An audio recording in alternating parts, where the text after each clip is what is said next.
সময় বারবার আসবে না। কিন্তু যদি বাকশালীদের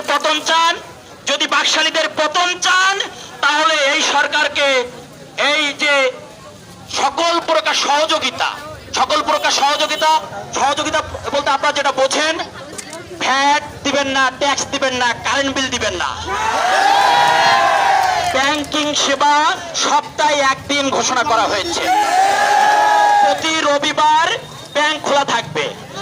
এর বাইরে ব্যাংকের ম্যানেজারদেরকে বলে দিতে চাই, আপনারা বাংলাদেশ ব্যাংকের গভর্নরকে জানিয়ে দিন, যদি রবিবার ব্যতীত কোনো ব্যাংক খোলা থাকে তখন এই বাংলাদেশের সাধারণ ছাত্র জনতাই আপনাদেরকে বুঝিয়ে দেবে কি করতে হবে।